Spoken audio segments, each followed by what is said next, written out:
Alhamdulillah, kita bersyukur kepada Allah Subhanahu wa taala dengan mengucapkan alhamdulillahirabbil alamin dan bersolawat kepada baginda Nabi Muhammad sallallahu alaihi wasallam dengan mengucapkan Allahumma sholli ala Muhammad wa ala ali sayyidina Muhammad.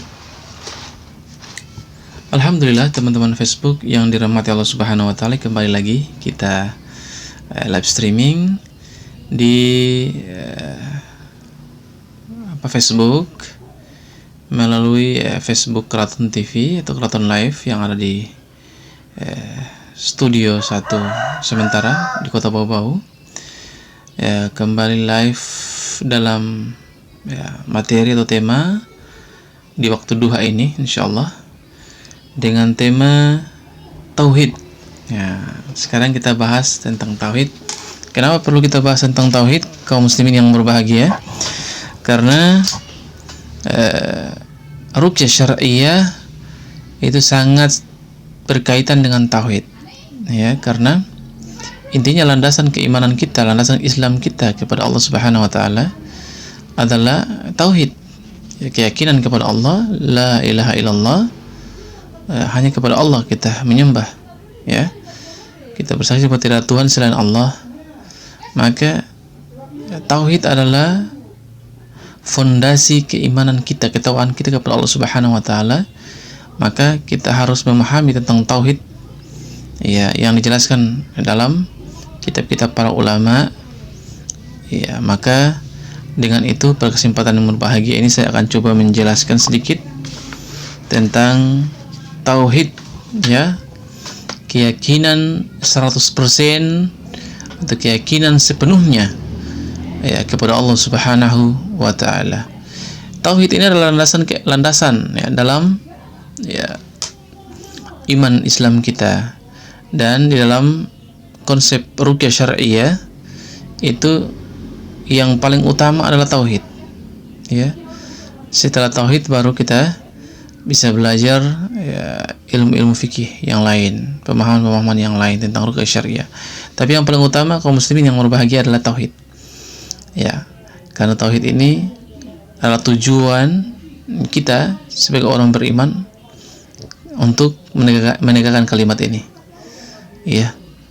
Mendakwahkan kalimat ini. Kalimat yang mulia ini. Maka dari itu kaum muslimin dan muslimat, kita harus memahami tentang tauhid. Pada kesempatan ini saya akan menjelaskan. Jadi tauhid itu adalah atau keesaan Allah. Tauhid itu adalah keesaan Allah. Kita mengesahkan Allah. Hanya Allah yang esa. Iyyaka na'budu wa iyyaka nasta'in. Hanya kepada Allah kita ibadah dan hanya kepada Allah kita minta pertolongan. Tauhid atau pengesahan Allah Subhanahu wa taala sangat penting peranannya dalam berbagai aspek kehidupan. Dijelaskan dalam kitab ini. Jadi tauhid itu adalah sarana atau peranan memiliki peranan penting dalam aspek kehidupan manusia. Ditulis dalam buku ini. Tauhid menjadi pemancar kebaikan di dunia dan keselamatan di akhirat. Kadar keselamatan manusia di akhirat berbanding lurus dengan kadar keyakinan dalam bertauhid. Begitu pula halnya dengan keridhaan Allah di dunia dan di akhirat. Dunia adalah tempat pengujian. Dunia adalah tempat di mana kita diuji. Dan akhirat adalah tempat pembalasan. Kita diuji di dunia ini dengan baik dan buruk, dengan tauhid dan syirik. Maka barang siapa yang berpegang teguh kepada tauhid dan berpegang teguh kepada keimanan dan kebaikan, ketakwaan, maka insyaallah kita akan diselamatkan Allah Subhanahu wa taala, dan di akhirat kelak kita menjadi orang-orang yang mendapat ridho Allah Subhanahu wa taala. Bertolak dari sini, tauhid di dunia ini tidak tampak dengan wajah yang sesungguhnya, sebagaimana parameter final dan pasti bagi diterima atau tolaknya semua amal perbuatan manusia. Ketentuan ini berlaku di akhirat. Jadi tauhid itu berlaku di dunia akhirat. Amal-amal kebaikan dunia yang kita lakukan sesuai dengan apa yang Allah Subhanahu wa taala perintah melalui lisan Nabi Muhammad SAW. Selama amal itu kebaikan, kebaikan yang membuahkan amal dan tidak dicampur adukan dengan kesyirikan, hanya menyandarkan diri kepada Allah Subhanahu wa taala, mengesahkan Allah Subhanahu wa taala, maka insyaallah kita akan mendapat ridha Allah Subhanahu wa taala. Ketentuan ini berlaku di akhirat. Ketika kita dikumpulkan Allah Subhanahu wa taala di akhirat, maka di situ akan nampak bahwa orang-orang yang Allah Subhanahu wa taala terima atau ridho kepada mereka, yaitu orang-orang yang menegakkan kalimat tauhid atau ketaatan penuh kepada Allah Subhanahu wa taala dan tidak menduakan dia. Ketentuan ini berlaku di akhirat dan tidak di dunia. Karena dunia ini adalah tempat ujian dan cobaan. Sekiranya Allah Subhanahu wa taala memaksa semua manusia untuk bertauhid dan beriman, pastilah ujian atas mereka ini tidak sah, dan kebebasan mereka pun tidak dilindungi. Dengan demikian, hikmah penciptaan dunia ini pun hilang dengan sendirinya, yakni hikmah tentang pengujian. Jadi memang Allah Subhanahu wa taala tidak memberikan sudah menciptakan atau merencanakan semua, bahwa ada yang orang-orang yang tidak menyembah kepada beliau, orang-orang yang tidak menyembah kepada Allah, orang-orang yang tidak menyembah kepada Allah seperti orang-orang kafir yang tidak bertauhid kepada Allah, dan orang-orang beriman, yaitu orang-orang yang bertakwa yang bertauhid kepada Allah, yaitu orang-orang Islam. Maka itu Allah sudah tentukan, jadi agar supaya hikmah dari ujian yang Allah Subhanahu wa taala berikan kepada manusia di dunia ini, untuk siapa yang mempertahankan tauhid itu, keyakinan itu kepada Allah Subhanahu wa taala, itulah orang-orang yang menang. Itulah orang-orang yang insyaallah yang selamat di akhirat. Maka di dunia itu tidak terlalu nampak tentang apa itu tauhid. Dijelaskan dalam kitab-kitab dan dijelaskan para ulama, sangat jelas. Cuman hanya orang-orang yang memahami itu dan mengamalkan amalan yang baik, maka dia akan memahami tauhid ini. Padahal kaum muslimin dan muslimat kita sebagai orang beriman itu harus memahami tauhid. Allah Subhanahu wa taala berfirman, dialah yang menjadikan kematian dan kehidupan agar dia menguji kalian, siapa di antara kalian yang paling baik amalnya. Jadi Allah Subhanahu wa taala menjadikan kematian dan kehidupan itu agar supaya kita bisa menguji. Dia menguji kita, siapa di antara kita, kami ini manusia, orang-orang beriman itu yang paling baik amalnya. Karena ujian ini hanya diberikan kepada orang-orang beriman, orang-orang yang Islam. Maka diberikan ujian tentang adanya ujian tentang kekafiran atau ujian tentang kesyirikan, kesyirikan kepada Allah Subhanahu wa taala. Karena yang memahami konsep ini hanya orang Islam, tauhid dan syirik. Kalau orang-orang kafir tidak memahami ini, mereka tidak memahami hukum seperti ini. Jadi tauhid atau keesaan Allah merupakan hakikat terpenting bagi keberadaan manusia, baik dalam kehidupan di dunia maupun di akhirat, atau di hari perhitungan amal nanti, atau di alam akhirat yang dilanjutkan dengan kehidupan di surga atau di neraka. Sudah jelas semuanya. Jika kita perhatikan ayat Al-Quran, kita akan menemukan bahwa Al-Quran memberikan perhatian khusus yang cukup serius pada masalah tauhid, melebihi masalah-masalah yang lain. Jadi tauhid ini sangat dikhususkan dalam Al-Quran, dan banyak sekali ayat-ayat Al-Quran yang menjelaskan masalah ini. Misalnya ayat-ayat hukum yang menerangkan berbagai masalah, ya, cabang furu hanya berjumlah 5.000 buah, ya, 500 buah. Sementara itu ayat-ayat, ya, ayat-ayat yang berbicara tentang hari kebangkitan berjumlah ya dari 1.000 buah. Ini menunjukkan bahwa perhatian Al-Quran, ya, pada masalah pemikiran dan keyakinan.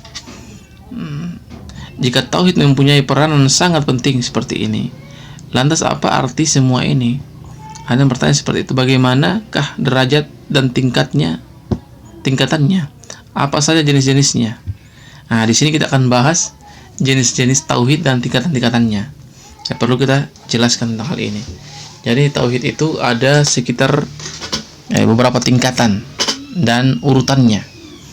Ya, yang pertama, kaum muslimin yang berbahagia, jamaah duha yang dirahmati Allah Subhanahu wa taala, adalah tauhid dalam zat. Tauhid dalam zat. Jadi maksudnya ialah bahwa Allah Subhanahu wa taala adalah satu. Tauhid dalam zat itu kita meyakini bahwa Allah Subhanahu wa taala cuma satu. Tidak mempunyai sekutu dan tandingan. Tidak ada satupun yang sempurna serupa dengan zatnya, ya. Zat Allah yang maha suci tidaklah tersusun dari bagian-bagian seperti jasad makhluk hidup. Zatnya sangat sempurna dan tidak serupa dengan zat-zat lainnya. Nah, ini yang dimaksud dengan tauhid dalam zat. Ya, kita meyakini bahwa Allah itu cuma satu, ya, bukan dua dan tiga. Dan ya, Allah Subhanahu wa taala tidak bisa ditandingi dengan apapun. Allah maha tinggi, Allah maha kuasa. Tidak ada yang bisa menandingi kekuasaan Allah Subhanahu wa taala. Allah juga tidak ada sesuatu pun yang serupa dengan Dia. Ya, tidak bisa, tidak ada kita ya harus berpikir bahwa Allah itu mirip seperti ini. Tidak boleh. Ya, yang ada di dunia ini tidak ada serupa dengan wujud Allah itu. Rupa Allah Subhanahu wa taala. Zatnya suci. Ya, tidak tersusun dari bagian-bagian seperti jasad makhluk hidup seperti kita manusia. Maka Allah Subhanahu wa taala suci dan bersih. Zatnya sangat sempurna dan tidak, ya, serupa dengan zat lainnya. Ini kita berbicara tentang zat, ya. Jadi itu adalah penjelasan tentang tauhid dalam zatnya. Ya, mudah-mudahan dipahami ya. Yang kedua, tauhid dalam sifat. Maksudnya ialah bahwa Allah Subhanahu wa taala adalah maha sempurna dan maha tinggi. Meskipun Allah menyandang berbagai macam sifat seperti maha tahu, maha kuasa, dan maha hidup, kuantitas berbagai sifat itu muncul melalui pemahaman akal dan bukan melalui pengungkapan zat dan realitas eksternal. Dalam pengertian, setiap sifat itu adalah esensi yang berdiri sendiri dan merupakan zat yang satu, yang masing-masing berbeda dengan esensi atau zat lainnya. Misalnya, ilmu Allah adalah esensi zatnya, dan ilmu Allah adalah esensi zatnya itu sendiri. Jadi seluruh zat Allah adalah ilmu. Demikian juga kemuliaan Allah adalah juga esensi zatnya. Jadi seluruh zat Allah adalah kemuliaan. Demikianlah seterusnya. Setiap sifat Allah adalah esensinya dan bukan zat lain yang terpisah. Jadi ya, tauhid dalam sifat adalah kita yakini bahwa Allah Subhanahu wa taala itu maha sempurna dan maha tinggi. Ya, maha tinggi daripada apa yang disandang dengan pikiran atau dengan pemahaman akal. Yang berikut kaum muslimin dan muslimat adalah tauhid dalam perbuatan. Yang ketiga ya, tauhid dalam perbuatan. Jadi Allah Subhanahu wa taala menciptakan alam semesta dan isinya berikut berbagai macam karakteristik masing-masing. Matahari adalah sebuah benda alam dan bintang yang paling dekat dengan bumi. Segala sesuatu yang ada di bumi memiliki berbagai kekuatan dan kehidupan yang keberadaannya bersumber dari energi matahari. Tanpa energi matahari di dunia ini tidak akan ada pertanian.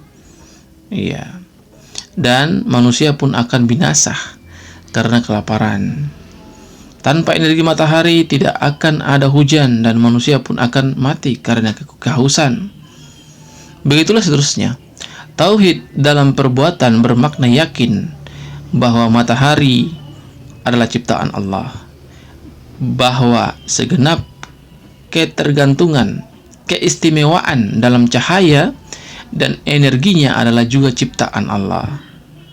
Bergantung hanya kepada Allah, tidak berasal dari keinginan ataupun perbuatan matahari itu sendiri. Jadi, tauhid dalam perbuatan ini adalah kita meyakini bahwa alam semesta ini dan segala isinya itu adalah Allah Subhanahu wa taala yang menciptakan. Matahari, benda-benda alam yang lain, bintang, dan semua itu adalah ciptaan Allah Subhanahu wa taala, dan Allah Subhanahu wa taala yang mengatur itu. Allah Subhanahu wa taala yang mengatur tentang perputarannya, waktunya, panas dinginnya, dan semua itu Allah Subhanahu wa taala telah mengatur. Dan tidak ada satu makhluk apapun yang bisa memahami tentang hal itu. Dengan kata lain, tauhid dalam perbuatan bermakna bahwa seorang mukmin hendaknya meyakini bahwa Allah telah menciptakan segala sesuatu, segenap aturan dan berbagai karakteristiknya masing-masing. Jadi tidak ada lagi suatu pun orang yang lepas.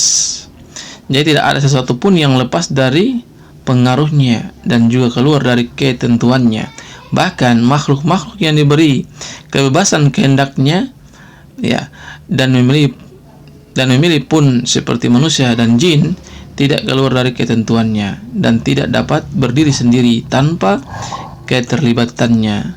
Memang benar makhluk-makhluk itu, manusia dan jin ini diberi kesempatan untuk mengekspresikan keabsahannya, hanya saja wilayah sangat terbatas dan berada dalam bingkai kehendak tertinggi Tuhan Allah Subhanahu wa taala. Ketentuan ini kaum muslimin yang berbahagia berlaku pada semua makhluk di langit dan di bumi, yang berwujud kasar maupun yang halus, besar pun maupun kecil. Matahari tidak akan keluar dari ketentuan Allah, sebagaimana halnya semut, binatang-binatang tidak akan keluar dari ketentuannya. Sama seperti halnya manusia.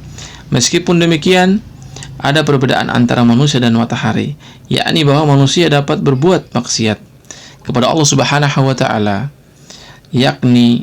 sementara matahari selalu tunduk dan taat kepadanya. Subhanallah, alhamdulillah, Allahu akbar.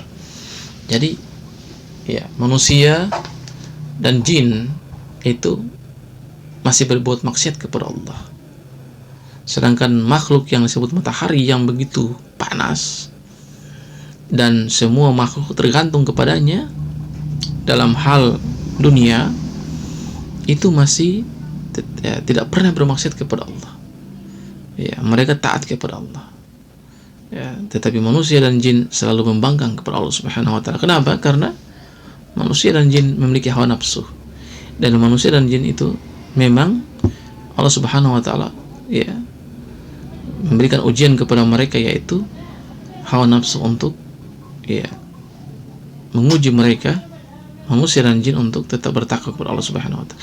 Kalau makhluk-makhluk yang lain yang ada di dunia ini, mereka semua berzikir kepada Allah dan tidak pernah bermaksiat kepada Allah Subhanahu wa taala. Kaum muslimin yang berbahagia, tingkatan tauhid yang berikut, yang keempat, adalah tauhid dalam ibadah.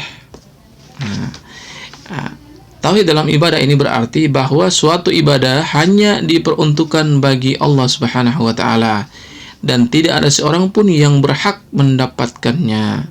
Para ulama mengatakan bahwa ketundukan yang bersifat penyembahan di hadapan seseorang tidak diperbolehkan kecuali bila ada salah satu dari dua sebab berikut ini. Yang pertama, Ya, yang orang yang dijadikan sesembahan itu haruslah sempurna. Ya. Jadi syarat kalau kita mau patuh kepada manusia atau ciptaan Allah di dunia ini, maka yang pertama dia harus sempurna tanpa ada cacat, tanpa ada kekurangan. Tidak ada makhluk yang ada di dunia ini yang memiliki kesempurnaan. Semua pasti punya kekurangan. Yang kedua, pada diri orang itu ada sumber kehidupan. Ya, makhluk, kehidupan manusia. Ya, tidak ada dalam dirinya itu yang bisa membuat manusia hidup. Yang sudah mati tidak mungkin bangkit lagi. Atau dia menciptakan hewan sendiri. Ya. Tidak ada itu dalam diri manusia. Syaratnya cuma dua itu. Ya. Yang pertama adalah orang yang dijadikan sesembahan itu haruslah sempurna tanpa kekurangan. Ya, yang kedua adalah pada dirinya itu adalah sumber kehidupan. Dia bisa menghidupkan apa saja. Ya, maka ini bisa dikatakan yang harus wajib disembah. Seperti Allah Subhanahu wa taala. Kaum muslimin berbahagia. Ya, yang berikut masih yang tadi dijelaskan bahwa jadi ia harus mampu menciptakan manusia. Ini memberikan ruh kepadanya, memberikan segala kenikmatan dan berkah kepadanya, serta mengawasinya setiap saat. Apakah kedua hal ini dimiliki oleh seorang selain Allah? Tidak mungkin, kaum muslimin yang berbahagia. Tidak ada satu makhluk, terutama manusia dan jin, yang bisa seperti itu. Ya, bisa menciptakan manusia, membikin dia kehidupan, mengawal dia setiap waktu, mengatur rezekinya, tidak bisa. Maka tidak ada lagi yang kita harus sembah, hanya Allah Subhanahu wa ta'ala. Maka sungguh naas, sungguh sangat merugikan ketika kita melihat kaum muslimin dan muslimat yang terjatuh dalam kesyirikan, menyembah kepada dukun, meyakini bahwa dukun itu bisa membawa manfaat dan menolak mudarat, menyembah kepada patung, menyembah kepada kuburan, menyembah kepada pohon beringin, menyembah kepada makam-makam wali, menyembah kepada hal-hal yang menurut mereka itu bisa membawa manfaat dan mudarat. Tidak ada keris itu bisa memberi manfaat dan mudarat. Tidak ada batu itu bisa memberikan manfaat dan mudarat. Tidak ada. Kenapa kaum muslimin dan muslimat terjatuh dalam kesyirikan? Yang pertama karena ilmunya tidak ada. Tidak belajar ilmu. Yang kedua adalah hawa nafsu, tidak dikontrol. Ingat kaum muslimin yang berbahagia, berobat dalam Islam itu adalah ibadah. Maka berobat dengan kebaikan, berobat dengan yang syar'i. Jangan mendatangi dukun atau orang-orang yang bodoh atau orang-orang yang tidak normal untuk meminta manfaat dan menolak mudarat kepada mereka. Maka dampak yang akan terjadi adalah kita akan tersesat dan kita akan dikategorikan orang-orang yang kufur nikmat serta orang-orang yang syirik kepada Allah Subhanahu wa taala. Naudzubillah, berlindung kepada Allah Subhanahu wa taala. Yang kelima, atau yang terakhir adalah tauhid dalam kekuasaan hukum. Jadi tauhid dalam kekuasaan hukum. Di sini dibagi menjadi berapa bagian? 3 bagian. Ada 3 jenis tauhid dalam kekuasaan hukum. Yang pertama, tauhid dalam kekuasaan. Ini berarti bahwa hukum dan kekuasaan dalam Al-Quran hanya dimiliki oleh Allah saja. Ingatlah bahwa segala perintah dan hukum itu hanya milik Allah. Ini tidak berarti bahwa Allah Subhanahu wa taala memegang sendiri kekuasaan dan kewenangan. Ini dan mengendalikan hukum yang berlaku pada manusia itu secara langsung. Yang demikian ini sama dengan ucapan kaum Khawarij kepada Ali bin Abi Thalib.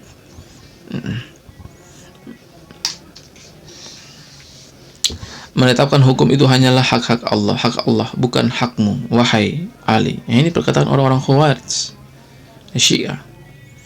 Dan juga bukan hak-hak sahabatmu.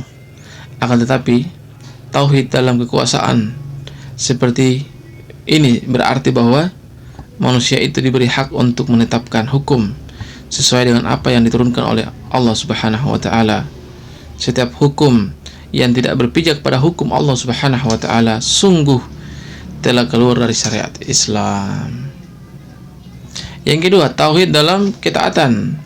Ini berarti bahwa ketaatan adalah hak mutlak Allah. Jika Allah Subhanahu wa ta'ala memerintahkan kita untuk menaati Rasul-Rasulnya, ini berarti bahwa Dia memerintahkan kita untuk menaati mereka. Ketaatan ini bukanlah merupakan sebuah kewajiban yang berdiri sendiri, melainkan karena ia merupakan ketaatan kepada Allah. Barang siapa yang menaati Rasul, berarti ia telah menaati Allah. Dari tauhid dalam ketaatan ini lahirlah sebuah ungkapan yang berbunyi, tidak ada ketaatan terhadap makhluk dalam bermaksiat kepada Allah. Di sini berarti bahwa ketaatan itu hanya milik Allah Subhanahu wa ta'ala. Allah Subhanahu wa ta'ala, ya. Jadi sepenuhnya hanya untuk Allah Subhanahu wa ta'ala. Yang ketiga, tauhid dalam perbuatan hukum. Perbuatan hukum atas manusia adalah hak khusus yang hanya dimiliki oleh Allah Subhanahu wa ta'ala. Tidak seorang pun diperkenankan untuk membuat hukum yang bertentangan dengan apa yang telah diturunkan Allah. Jika Allah telah menurunkan hukum yang jelas, berarti manusia wajib menjalankannya, seperti dalam kasus hukum-hukum waris. Selain itu ada juga kaidah-kaidah umum seperti perintah Allah tentang untuk bermusyawarah. Al-Quran menjelaskan bahwa urusan mereka diputuskan dengan musyawarah di antara mereka. Ini dalam Al-Quran dijelaskan. Di sini kaum muslimin berhak menetapkan sistem sesuai dengan zaman mereka, dengan syarat harus sesuai dengan kaidah yang diperintahkan Allah, yakni musyawarah. Tidak seorang pun yang berhak menjalankan sistem pemerintahan otoriter dan diktator yang jauh dari kaidah musyawarah. Pembuatan segala macam hukum yang bertentangan dengan hukum-hukum Allah adalah dosa. Namun pembuatan rincian hukum-hukum mengenai berbagai aturan yang telah dijelaskan oleh syariat secara global adalah hak manusia. Ya, ini lumrah dan biasa-biasa saja, karena aturan-aturan itu selalu berbenturan satu sama lain, sementara situasi dan kondisi tidak saling berbenturan. Dari disinilah Al-Quran datang dan membawa hukum-hukum yang terperinci dan prinsip-prinsip universal. Inilah tauhid dalam pandangan seorang ulama, Syekh Ja'far As-Subani, yang dikunukil oleh Ja'far Al-Hadi. Ini kitabnya beliau yang saya bahas, mengenal Allah Subhanahu wa ta'ala, risalah baru tentang tauhid. Nah, ini dijelaskan tentang 5 tingkatan tauhid, keesaan Allah Subhanahu wa ta'ala. Mudah-mudahan teman-teman Facebook yang mendengar live streaming ini bisa memahamilah sedikit tentang tauhid, terutama para dai atau para peruqyah, praktisi ruqyah yang fokusnya untuk berdakwah ruqyah syar'iyyah, maka harus mantapkan tauhidnya. Yakinlah bahwa Allah Subhanahu wa ta'ala itu yang memberi manfaat dan menolak mudarat. Dan yakinlah bahwa kita selama di jalan yang lurus, Allah Subhanahu wa ta'ala akan menolong kita. Tidak ada satu hal apapun yang akan terjadi kepada kita kalau kita lurus tauhid kita dan hanya kepada Allah kita meminta pertolongan. Jangan takut kepada siapapun. Hormati wajar. Tetapi kalau takut, itu takut hanya kepada Allah. Jangan takut kepada makhluk. Takut hanya kepada Allah Subhanahu wa ta'ala. Kalau kita punya tauhidnya bagus, pemahaman tauhid ini mantap, insya Allah ya kita akan kuat dan mudah untuk menjalankan misi dakwah ruqyah syariah sebagai praktisi ruqyah, karena ya dasar fondasi kita sudah kuat. Mantapkan tauhid kita dengan pemahaman ilmu-ilmu agama yang syar'i, ya banyak belajar dan terus belajar. Insyaallah dengan ilmu itu bisa menopang ketauhidan kita, keyakinan kita kepada Allah Subhanahu wa taala, agar supaya kita makin kokoh. Insyaallah ya kita akan dimudahkan Allah Subhanahu wa taala untuk berdakwah, ya, dan dijaga Allah Subhanahu wa taala. Kita punya hati kelurusan kita hanya kepada Allah Subhanahu wa taala. Iyyaka na'budu wa iyyaka nasta'in. Sepenggal kata kalimat Allah Subhanahu wa taala itu surat Al-Fatihah itu sangat besar maknanya. Sangat besar maknanya itu. Ya, iyyaka na'budu wa iyyaka nasta'in. Pegang itu dalam hati, tanamkan dalam hati bahwa ya Allah Subhanahu wa taala menjaga kita selama kita di atas jalan kebenaran dan kebaikan. Ya, semoga ya teman-teman Facebook yang dimuliakan memahami apa yang saya sampaikan, yaitu materi tentang tauhid. Dan insyaallah nanti sebentar kita akan masuk lagi ke materi tentang keutamaan sholat tahajud. Ini penting juga bagi para dai, para praktisi ruqyah, atau para ikhwan atau akhwat yang ingin berdakwah, menyampaikan tauhid kepada kaum muslimin dan muslimat, dan menegakkan kalimat tauhid itu di dalam diri kita pribadi, keluarga, dan untuk masyarakat secara umum. Insyaallah saya tutup kajian duha yang singkat ini. Semoga Allah Subhanahu wa taala memberikan kita ya perlindungan dan kemudahan serta kesehatan iman dan Islam sampai pada waktunya kita diwafatkan Allah Subhanahu wa taala dalam keadaan husnul khatimah, dalam keadaan berbuat kebaikan kepada Allah Subhanahu wa taala. Saya ucapkan barakallahu fikum, subhanakallahumma wa bihamdika, asyhadu an la ilaha illa anta, wa astaghfiruka wa atubu ilaik. Assalamualaikum warahmatullahi wabarakatuh. Salam tauhid. Allahu akbar.